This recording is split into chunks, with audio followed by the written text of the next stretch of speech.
안녕하세요, 여러분. 복잡한 가치평가의 세계를 아주 시원하고 명확하게 뚫어드리는 스터디 파트너, 블랙스톤 H입니다. 자, 오늘 진짜 흥미로운 주제를 가져왔거든요.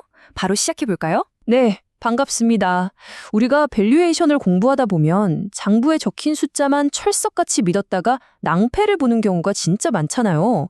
그래서 오늘 저희가 준비한 해설 세션은 바로 재무제표 이면의 진실입니다. 딱딱한 숫자가 우리에게 꽁꽁 숨기고 있는 진짜 이야기들, 오늘 아주 탈탈 털어보겠습니다. 자, 시작부터 여러분 시선을 확 사로잡을 엄청난 숫자 하나 던져볼게요. 3085%. 여러분 혹시 이 숫자만 보면 무슨 생각이 드시나요? 당장 내일 부도가 나도 이상하지 않을 엄청 위험한 회사 같죠? 그러니까요. 상식적으로 부채 비율이 3000%가 넘어가면 빚더미에 완전히 깔린 거잖아요. 그런데 놀랍게도 이 숫자는 파산 직전의 기업이 아니라 미국에서 진짜 튼튼하고 우량하기로 소문난 건축자재 기업 홈디포의 2023년 장부상 부채 비율입니다. 도대체 회계장부에서 무슨 마법을 부렸길래 이런 말도 안 되는 숫자가 나온 걸까요? 남성, 그래서 오늘 스터디에서는요, 방금 말씀드린 홈디포 사례로 장부 금액의 함정을 먼저 쏙쏙 파헤쳐보겠습니다.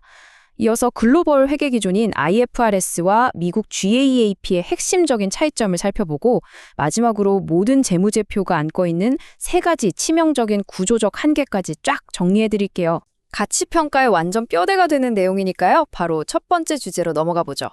여성 파트, 장부금액의 함정입니다. 방금 홈디포 이야기 했잖아요. 그렇게 거대하고 튼튼한 우량 기업이 어떻게 3000%라는 어마어마한 빚더미에 앉아있는 것처럼 보였을까요? 재무 비율이라는 게 자칫하면 얼마나 쉽게 착시를 일으킬 수 있는지 그 근본적인 원인을 한번 낱낱이 따져보겠습니다. 남성, 부채 비율 공식부터 볼까요? 엄청 간단하죠? 총 부채를 자기 자본의 장부가액으로 나누는 겁니다. 여기서 우리가 주목해야 할 건 분자인 부채가 갑자기 막 10배, 20배씩 뻥튀기 된 게 아니라는 거예요. 진짜 진범은 바로 분모, 그냥 자기 자본의 장부가액입니다. 분모가 비정상적으로 확 쪼그라들면 전체 비율은 빵 하고 터지듯 커지게 되거든요. 실제 데이터를 한번 나란히 놓고 비교해 볼게요. 미국의 거대 방위산업체인 RTX랑 홈디포의 2023년 데이터인데요. RTX는 장부상 자기 자본이 약 614억 달러인데 홈디포는 겨우 15억 달러 수준이에요. 그래서 장부 부채 비율만 딱 보면 RTX는 73%로 정상적인데 홈디포는 3224%라는 기형적인 숫자가 찍히는 거죠. 근데 여기서 진짜 대반전이 있습니다. 표 맨 아래를 봐주세요. 실제 주식시장 가치를 기준으로 다시 계산해본 시장 부채 비율을 보면요. 홈디포는 겨우 13.85%로 뚝 떨어집니다. 오히려 RTX보다 재무 구조가 아주 훨씬 안전한 기업이었던 거예요. 완전히 역설적인 상황이죠. 남성, 여기서 우리가 얻어야 할 핵심 교훈은 명확합니다. 회계 장부가 기업의 실제 시장 가치를 전혀 반영하지 못한다는 거예요. 홈디포 장부 가치는 15억 달러 남짓인데 실제 시장 가치는 무려 3,600억 달러가 넘잖아요. 진짜 압도적인 차이죠. 맞아요. 돈을 잘 버는 우량 기업들은 주주들을 위해서 꾸준히 자사주 매입도 하고 배당도 많이 주거든요. 그러다 보면 회계상 자본이 계속 줄어들어서 장부가액이 극단적으로 낮아지는 현상이 생깁니다. 만약에 이 낮은 숫자를 그대로 믿고 수익성 지표인 ROE나 ROIC를 계산해버리면 회사가 실제보다 엄청나게 과대포장되는 심각한 오류에 빠지게 됩니다. 여러분이 직접 데이터를 꼼꼼하게 조정하셔야 하는 이유가 바로 여기에 있어요. 자, 그럼 자연스럽게 두 번째 파트로 넘어가 보겠습니다. IFRS와 미국회, 즉 회계 기준의 차이입니다. 국가마다 이런 중요한 숫자들을 측정하는 규칙 자체가 다르다면 어떨까요? 우리가 다국적 기업들을 분석하고 비교할 때 어떤 회계 기준의 렌즈를 끼고 있는지 반드시 확인해야만 합니다. 남성 글로벌 회계 기준의 양대 산맥이죠. IFS와 미국 갭은 근본적인 철학부터가 완전히 다릅니다. IFRS는 큰 틀에서 원칙만 딱 던져주고 상황에 맞게 유연하게 해석하라는 원칙 중심이고요. 반면에 미국 갭은 하나부터 10까지 아주 세세하게 정해놓는 규정 중심입니다. 그럼 이 철학적인 차이가 실제 실무에서 특히 중요한 개정 과목들에서 어떻게 부딪히는지 구체적으로 한번 살펴볼까요? 여성은 가장 먼저 재고 자산입니다. 만약에 창고에 쌓아둔 물건값이 뚝 떨어졌다가 다음 해에 운 좋게 시장이 좋아져서 다시 올랐다고 가정해 볼게요. 유연한 IFRS는 가격 다시 올랐네? 그럼 장부 가격도 다시 올려서 회복시켜주자. 이렇게 평가손실 환입을 허용해줍니다. 하지만 미국 GAF는 아주 깐깐하고 철저하게 보수적이에요. 어림없어. 한 번 떨어진 가치는 끝이야. 시장 상황 좋아졌다고 다시 장부에 올리는 건 안 돼. 이렇게 딱 선을 긋습니다.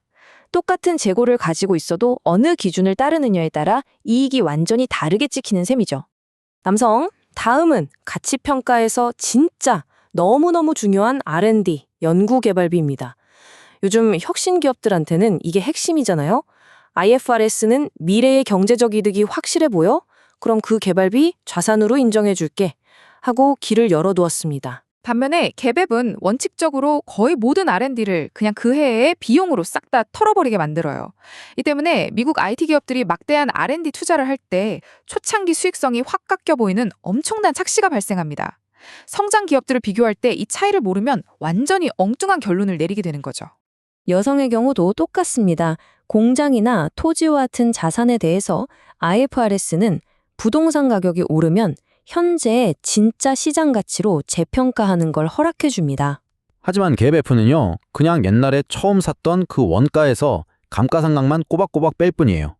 이런 엄청난 차이들이 계속 누적되기 때문에 한국의 IFRS 적용 기업이랑 미국의 갭F 적용 기업을 PER만 보고 단순 비교하는 건요, 마치 체급이 전혀 다른 선수를 같은 링에 올리는 것과 똑같습니다. 투자자들을 심각하게 오도할 수 있으니까 꼼꼼한 조정은 필수입니다. 자, 세 번째 파트입니다. 재무제표의 3가지 구조적 한계인데요. 회계 기준이 뭐든 간에 모든 재무제표가 태생적으로 안고 있는 피할 수 없는 한계들에 대해 이야기해 보겠습니다. 아무리 깨끗하고 투명하게 작성된 장부라도요, 과거를 기록하는 회계사들의 시각이랑 미래의 가치를 봐야 하는 우리 애널리스트들의 시각은 본질적으로 다를 수밖에 없거든요.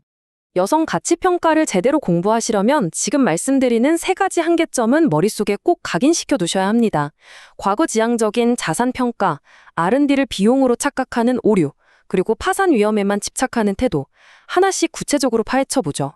첫 번째 한계입니다. 재무제표는 본질적으로 과거에 단단히 묶여 있습니다. 쉽게 말해서 자동차의 백미러 같은 거예요. 오직 이미 투자한 자산을 과거에 얼마 주고 샀는지만 기록하죠. 하지만 가치평가의 핵심은 기업의 미래 수익 창출 능력을 보는 거잖아요. 기업이 내부에서 열심히 연구해서 스스로 만들어낸 훌륭한 성장 자산들의 가치는 장부상에서 거의 0에 가깝게 취급됩니다. 장부만 백날 들여다봐도 회사의 진짜 미래 성장 동력은 전혀 알 수 없다는 뜻이죠. 이어서 두 번째 한계, 수익성 측정의 치명적 오류입니다. 방금 전에도 강력하게 말씀드렸던 바로 그 R&D 문제예요. 회계 기준이 운용 리스 같은 항목은 수정해서 바로잡았으면서 R&D는 여전히 고치지 못하고 그냥 영업비용으로 털어버리는 낡은 관행을 유지하고 있습니다. 여러분, 한번 상식적으로 생각해 보세요. 신약을 개발하거나 혁신적인 AI 모델을 만드는 비용이 직원들 회식비나 사무실 전기세 같은 단순 유지비일까요? 절대 아니죠. 이건 명백하게 회사의 미래를 위한 자본적 지출, CAPEX입니다. 회계의 이런 치명적인 오류 때문에 우리는 장부상 영업이익을 100% 액면 그대로 믿으시면 안 되는 겁니다. 남성, 마지막 세 번째 한계입니다. 재무제표를 만드는 회계사들의 가장 큰 관심사는 오직 이거예요. 이 회사 당장 빚 갚을 수 있어? 혹시 부도 나는 거 아니야?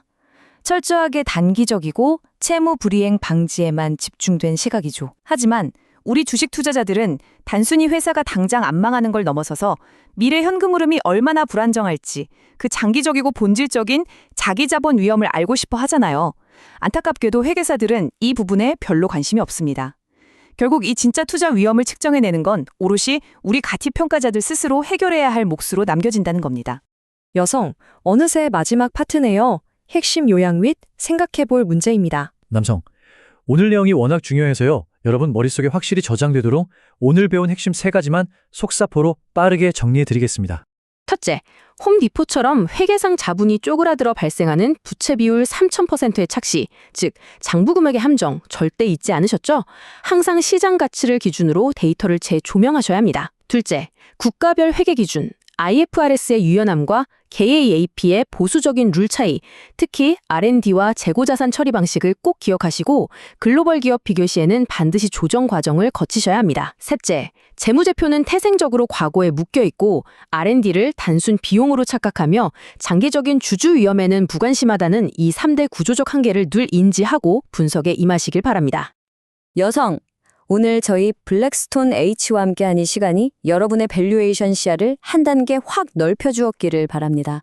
마지막으로 아주 묵직한 질문 하나를 던지며 오늘 해설 세션을 마무리하려고 합니다. 남성, 과거의 굴뚝산업 시대와 달리 요즘 세대의 혁신기술 기업들은 그들의 가장 강력한 무기인 성장자산이 대차대조표에 단 1원도 보이지 않는 경우가 허다합니다.